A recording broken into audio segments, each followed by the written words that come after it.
Arizona Territory, 1883, the heat clawed at the red dirt like it wanted to bury the whole world. And still, she waited. Evelyn Sutter stood alone beside the white clapboard chapel outside Bisbee, her wedding dress gray with dust and her hands shaking around the bouquet. The desert wind tugged at the lace veil pinned in her dark hair, and her boots, not meant for sand, sank with each step she took pacing the dry ground. The preacher had left. The guests had left. Even her father had turned his back when it became clear her groom was not coming. She waited anyway. The sun dipped lower, turning the sky a bruised gold. Her lips were dry, throat raw from silence. She should have cried, but the tears would not come. Her heart ached too deep for that. She heard hoofbeats before she saw him. A horse crested the ridge just west of the chapel, its rider tall in the saddle, silhouetted against the dying light. He slowed when he saw her, a woman in a wedding dress standing alone in the dust, and dismounted without a word. Evelyn did not move. The cowboy tied his horse to the hitching post near the chapel fence. He was broad in the shoulders, with a sun-darkened face and sharp eyes that met hers without flinching. His hat was worn, his shirt patched at the elbows, and there was a quiet steadiness in how he stood, like he had seen worse than this kind of ruin. "You all right, miss?" he asked. She stared at him. "Do I look all right?" "No," he said, her voice cracked. "He left. Walked away this morning before I even put on the dress." He nodded once, slow. "Then he is a fool." She sank down onto the chapel steps, bouquet dropped beside her. "I thought I could wait a little longer. Maybe he changed his mind. Maybe he would ride up at the last second and say it was all a mistake." The cowboy crouched nearby, not too close. "He is not coming, is he?" "No." Her eyes burned now, finally. "He is halfway to California by now." He looked toward the horizon. "Well, California is a long way from here." She gave a bitter laugh. "Not far enough." He stood again and took off his hat. "I should not have stopped. I was just passing through." "You can keep going," she said, not unkindly. He hesitated. "My name's Isaiah Tole." She looked up, blinking. "Evelyn Sutter." Isaiah nodded. "You do not look like the kind of woman who deserves to be left standing in the dirt. I do not feel like much of anything right now." He looked down at the dust caked around her boots. "You want to get out of that dress," she laughed through her nose. "I would, but I do not have anything else to change into. Everything I owned is back at my father's ranch, and I am not going back there." He looked at her, then back at his horse. "I have a sleeping roll in my pack. I can turn around, camp a few miles out. You can come if you want." "Least until morning." She studied his face. There was no pity in it, only something steady, real. "You are offering to ride out with a deserted bride." "I am offering a person who got wronged a place to breathe." She stood slowly, brushing off the skirt. "Where are you headed?" He shrugged. "Nowhere in particular." Evelyn looked at the chapel one last time. "Then maybe I will go nowhere too." They rode in silence as the sun slipped behind the hills.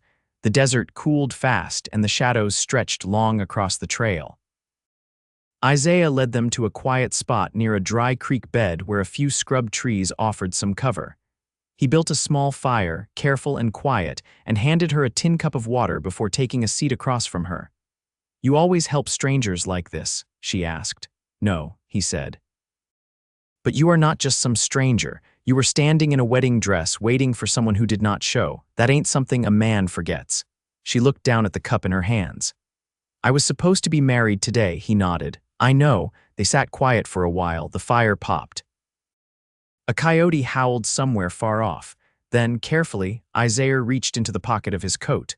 He pulled something out and held it in his palm, a plain silver band, worn down at the edges. "My mother gave this to me before she died," he said. "Told me to give it to the woman I could not live without." Evelyn blinked, startled. He looked into the fire, voice low. "I always thought I would know when that time came, but I was wrong. I did not know, not until I saw you standing by that chapel." She stared at him. "You do not know me." He looked up. "I know what it means to be left. I know what it costs to stay standing. And I know that when I saw you there, I could not ride past." She swallowed hard. "You are serious." "I would not offer my only ring if I was not." She did not answer right away. Her hands tightened around the tin cup. "I do not know what to do with that." "You don't have to do anything," he said. "Just sit here with me. Just let today end with someone who stayed." Her throat tightened. She nodded once. That night, Evelyn lay on one side of the fire, Isaiah on the other. He did not touch her. He did not ask questions. He just stayed awake long enough to make sure the fire did not die out and that she was warm enough beneath the blanket he had given her. In the morning, when the sun rose over the red hills, she opened her eyes and saw him there, already up, boiling water for coffee. "You stayed," she said softly. He turned, smiling for the first time. "I told you I would." Evelyn sat up, hair tangled, dress wrinkled beyond saving. But she smiled back, and something in her chest began to breathe again. By late morning, the air was warming fast, and the white crust of ash around the campfire had gone soft in the breeze. Evelyn sat on a flat rock with her knees drawn up, combing her fingers through her tangled hair. The dress, stiff with dust and creased from sleep, hung heavy on her shoulders. She watched Isaiah pour the last of the boiled coffee into a tin cup and walk it over. "I've got a razor in the saddlebag," he said, handing it to her. "And a coat you can wear, if you'd rather not walk into town in lace and buttons. My corset's trying to kill me," she muttered, sipping. "A coat sounds like mercy." He gave a small nod and walked back to his horse, untying the rolled jacket from behind the saddle. The canvas was worn but clean, sleeves patched with old denim. He held it out without a word. She took it and slipped it on, the hem falling past her hips. "Thank you. I'll ride toward Tombstone," he said, tightening a strap on his pack. "There's a place I stop when I need supplies, small ranch just outside the pass. Fella there owes me for a winter. I pulled his boy out of a flooding arroyo." She stood, brushing the back of the coat. "If they've got a spare dress, I'll trade them something for it. Man's wife keeps a few trunks from her sister. Might be something there."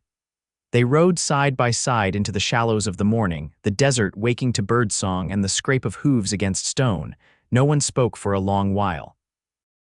Evelyn watched the land change mesquite, giving way to taller brush, the soil reddening in streaks. She kept her hands folded, fingers working the fabric cuff of the coat. After a while, she said, "You always been alone?" Isaiah tipped his hat back. "Since I was 16. Family, older brother died in Arkansas, caught a fever while herding mules. I left after that." She didn't push further. Instead, she asked, "You ever think about settling someplace?" He glanced toward the horizon. "Sometimes. But I never knew where I'd be welcome." They passed a dry well and the remains of an adobe wall. The silence stretched again until Evelyn asked, "Why'd you carry that ring with you all this time?" "Didn't have much else to remember her by," he said. She wasn't good with words. But she had strong hands, wore that ring through 2 decades of hard living and never let it bend. "She sounds like someone I would have liked. She'd have liked you too, would have called you stubborn and upright and meant both as praise." Evelyn smiled faintly. "I used to think being upright meant doing what was expected. What changed?" She looked out across the land. "I stood still long enough to see it cost me everything." Isaiah didn't answer right away. When he did, his voice was low. "Sometimes stillness is the only way to know who's worth walking toward." They rode until the sun was high, and wooden fencing came into view, thin rails along a slope, marking off a low slung house with a smokehouse out back and 2 cows in a lean-to pen. A woman stepped from the porch, wiping her hands on a rag, her hair pinned under a wide-brimmed hat. Isaiah raised a hand in greeting. "Mrs. Callahan." She squinted, then waved them down. "Well, I'll be damned. Isaiah Tole twice in 1 year." He dismounted, tying his horse to the rail. "This is Evelyn. She needs a place to change if you've got a spare room." The woman's brow lifted at Evelyn's attire, but she didn't ask. "Come inside. My sister's things are in the back closet. Might be something close to your size." Evelyn followed her in. The house smelled of yeast and smoke, with braided corn husks drying over the hearth. A small boy peeked out from behind a curtain, then ducked away. Mrs. Callahan led her to a room with a washbasin and a worn cedar chest. "Take your time. I'll leave a needle and thread on the table in case anything needs mending." Evelyn closed the door behind her and stripped out of the wedding dress. She folded it carefully, laying it across the chest like a relic from a life she hadn't asked to lose. Then she washed, scrubbing her arms and neck until her skin turned blotched and red. She opened the chest and sorted through the folded garments: muslin, calico, worn cotton. She chose a dark green skirt and a soft blouse that smelled faintly of lavender. When she stepped outside again, Isaiah looked up from where he sat sharpening a knife on the porch rail. He stood slowly. "Fits you," he said. She smoothed the front of the blouse. "Feels like breathing again." They said their thanks and rode on, the green of her skirt catching sunlight as it moved. The road narrowed, the hills rising steeper to the south. A hawk circled above, casting a long shadow across the trail. Isaiah said, "You got something you want to do now?" Evelyn considered. "I want to earn my own keep. I want to trade work for something honest, and I want to be where no one looks at me like I'm a broken promise." He nodded. "There's a man runs a mail stop near Dragoon. He's always short on hands. Pays fair. I can cook," she said. "I can sew, and I know how to read, which puts me ahead of some." He smiled just a little. "Then you'll do fine." They rode until the sun pushed deeper into the hills and the sky turned the color of cooled iron. Evelyn didn't ask where they'd camp. She trusted he'd find a place. And when he did a notch between two ridges with soft ground and a windbreak of stone, she helped him gather dry brush without being asked. That night, they sat closer than the night before. Not touching, but near enough to feel the warmth pass between them. She passed him a piece of jerky traded from Mrs. Callahan, and he accepted it without a word. Evelyn looked at the firelight flickering over his face. "If I stay with this life, it won't be soft, I know that." Isaiah met her eyes. "Nothing worth wanting ever is." She didn't look away. "Then I'll want what I can carry, and I'll carry what I choose." He nodded, slow and sure. "And I'll be beside you if that's what you choose too," and she knew she would. Not because he offered safety, but because he offered truth, and the truth was he had stayed. The third morning brought a thin trail of chimney smoke on the horizon and the promise of wages. The mail stop sat low in a basin of dry grass and mesquite, its walls built from sun-bleached stone, roof patched with tin and wagon canvas. A single mule stood tethered in the shade of a half-broken lean-to, chewing slow and indifferent. Isaiah reined in first, then Evelyn beside him. The wind carried the scent of tobacco and old paper. "I'll ask about work," she said, already dismounting.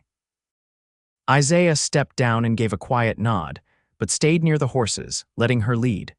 A tall man with sleeves rolled up to the elbow stepped out from behind the trading counter and squinted at her approach. His beard was streaked with red dust, and a ledger dangled from his left hand. "You the one with the gray mare?" he asked. "No," Evelyn said, "but I'm looking for work. I can keep books, cook decent, and mend all manner of things." He looked her over with a frown that didn't quite reach disapproval. "You from town?" "No," she said. "And I won't be going back there." He glanced over her shoulder to where Isaiah stood brushing his horse's neck. "You travelin' with him?"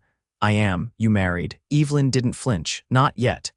The man nodded once, then jerked his chin toward the open doorway. "There's a pot on the stove and letters need sorting. If you do both without complaint, I'll see about keeping you on." She stepped inside without another word. By dusk, she'd learned the rhythm of the place mail sacks sorted by territory and dated by hand, the stovepipe temperamental in wind, and the coffee pot best left alone after the second boil. She found a rhythm in motion, hands busy, mind steady. Isaiah remained outside, fixing a broken hinge on the supply shed with a borrowed hammer and quiet focus. Later, when the sun had just dipped behind the ridge and the crickets started their long chorus, Evelyn joined him by the fence, wiping her hands on her skirt. "They want me to stay 3 weeks," she said. "Longer if I can get the ledgers in order." He leaned back against the post. "That's something you want, I think it might be." He nodded once. "I'd ask you to stay," she added, softer now, "but I don't know if you're the kind to stop." Isaiah looked out toward the hills. "I've moved because there's never been something to stay for." She didn't speak for a moment. Then, "Would it surprise you to know I used to draw maps as a girl? Not real ones, just places I made up. Hills, creeks, little towns with names I liked the sound of." He turned to her. "What happened to them?" "My mother burned them when she found them, said daydreams made a woman useless." Isaiah folded his arms, thoughtful. "A woman who can chart the shape of what isn't yet. That sounds useful to me." She laughed quietly, the sound catching her off guard. "It's strange, I never even told my fiancé that." "You don't owe me anything," he said. "But if you ever put pen to paper again, I'd like to see what you draw." She studied his face in the warm blue of twilight. "You'd still give me that ring?" "I would. Even now that I've got ink-stained fingers and a temper that flares if the stovepipe whistles too loud." Isaiah looked at her like no one else ever had, with a patience that didn't ask for soft edges. "I'd give it to you all the same," he said. "But not to fix anything, just to mark the choice." Evelyn reached out slowly and took his hand. "Then maybe I'd wear it. Once work's done and the ledgers are clean." He didn't pull away. "Then I'll stay until they are." They stood like that as the dark settled around them, the desert cooling with the certainty of night. And for the first time in years, Evelyn didn't feel like she was waiting for something to begin. It already had. The ledger pages curled at the edges from heat and handling. Ink faded in places where sun had reached through the window pane. Evelyn sat at the counter of the mail stop, sleeves rolled and pencil tucked behind her ear, copying totals into a fresh journal while the day pressed on outside. Her hair, braided now and tied off with a strip of muslin, stayed off her neck in the rising heat. She didn't pause when Isaiah walked in, just glanced up once to mark his shadow. "You find that saddle strap?" she asked, eyes back on the page. "Wasn't where I left it." "Mule chewed through it sometime before dawn," he said, setting a tin of nails on the shelf behind her. "I'll patch it with canvas till we reach a smith." She lifted the pencil and tapped the page.